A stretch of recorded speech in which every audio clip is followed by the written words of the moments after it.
Welcome back to Legacy Labs. Today I want to talk about branding, but from a different angle. Most people talk about brand like it's mainly visual. The logo, colors, the fonts, the website, the messaging, the positioning, the voice, all the aesthetics. And that stuff matters, but none of that stuff is the brand by itself. Those are signals. The real brand is what people learn to expect from repeated contact with you.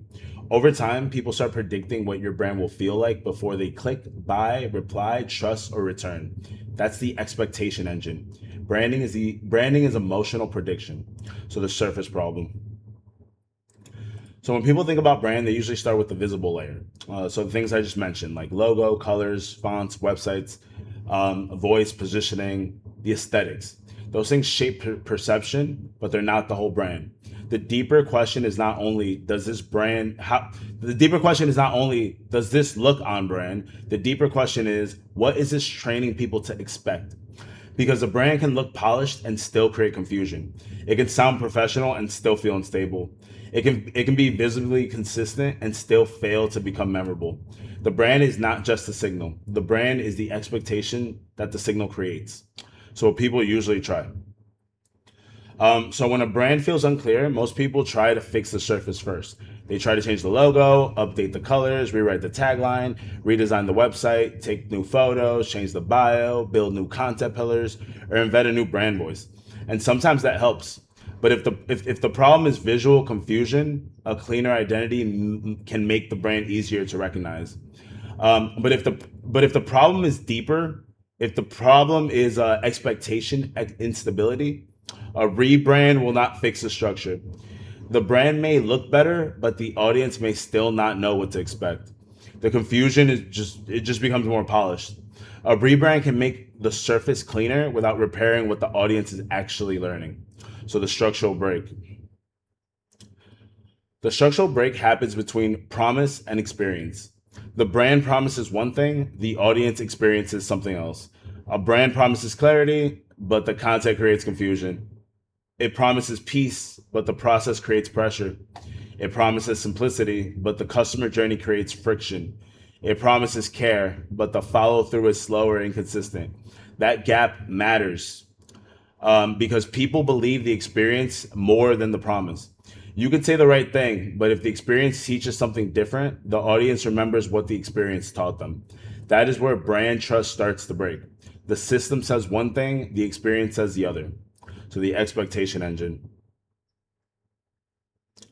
So a brand trains expectation through repeated contact. The pattern is simple. Repeated contact creates a pattern. The pattern creates emotional expectation, and that expectation becomes brand memory. So your content offers emails, customer service, delays, friction, results, and pressure moments all contribute to that pattern.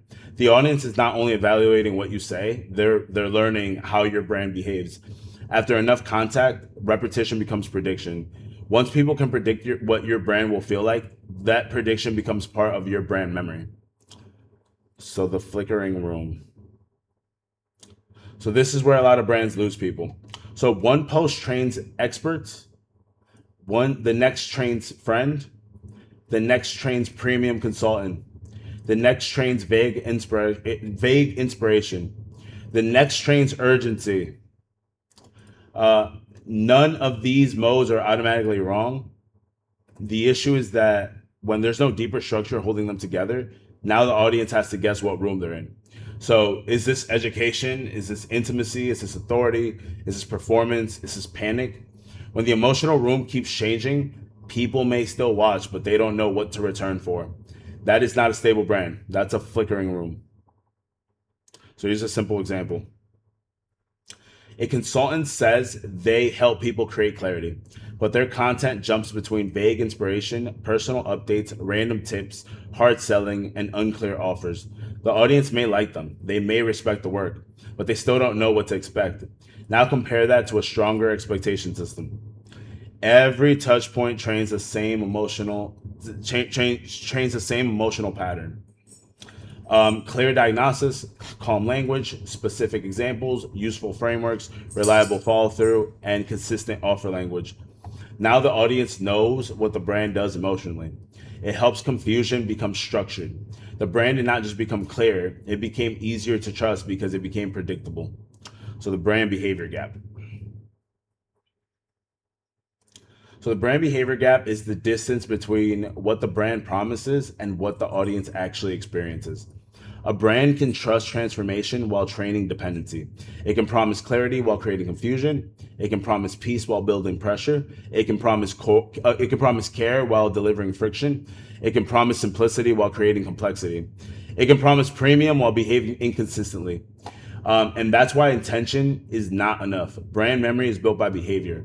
The audience learns from what the brand repeatedly does, not only from what the brand claims. So the narrative architecture read. So from a narrative architecture view, a brand is an emotional and cultural infrastructure. It is a system that trains meaning through repetition, rhythm, behavior, and memory. So the pulse is the emotional signal that people feel first. Before they analyze the offer, they sense whether the brand feels sharp, safe, premium, chaotic, specific, generic, serious, playful, or trustworthy. Pressure is what happens when the promise gets tested. Delay, conflict, friction, growth, demand, customer confusion, and pushback all reveal what the brand really teaches. Rhythm is the pattern that repeats across content, offers, emails, service, tone, and delivery. Rhythm is how the audience learns what to expect over time. Inheritance is what people bring into the room before the brand speaks. So prior disappointments, category fatigue, cultural memory, industry distrust, and audience expectation all shape how the brand is perceived. Motif is what makes the brand recognizable. It could be language, examples, visuals, gestures, promises, phrases, or behaviors that keep returning. Memory is what people remember emotionally after repeated contact. So the diagnostic is this. A strong brand trains meaning through repetition, rhythm, behavior, and memory. So where this shows up. So in content, people don't know whether to expect insight, selling, story, advice, entertainment, or noise. In offers, the promise sounds strong, but the buying path feels unclear. In websites, the design looks polished, but the visitor does not know what to do next. In customer experience, the brand promises care, but the process creates frustration. In personal brands, the person is visible, but the expectation is unstable. In AI brands, the tool promises intelligence, but the experience trains distrust when outputs drift. Different touch points, same structural problem. The brand is teaching an expectation, whether it means to or not. So the better question. So a common branding question is, how do we make this look and sound consistent enough? That question is useful, but it's not enough. A better question is, what emotional expectation are we training people to carry? What do people expect before they buy, before they click, before they reply, before they trust, and before they return? A brand is not only recognized visually, it's remembered emotionally. So the better question is not, does this look on brand? The better question is, does this train the right expectation? So what this changes. So branding is not just decoration.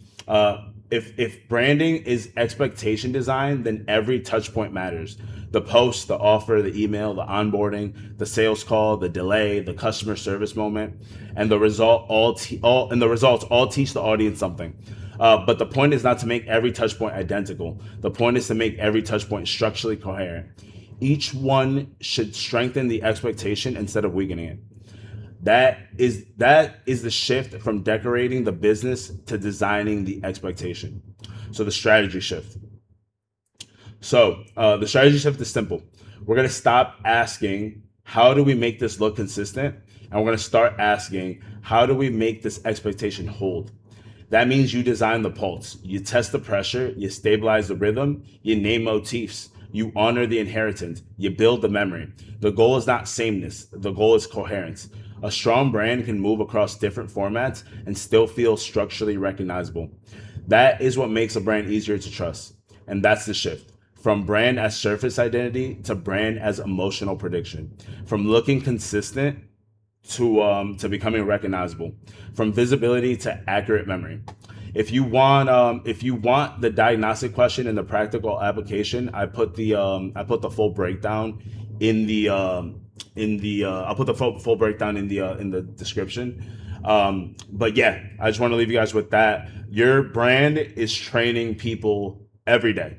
You're training people emotionally every day.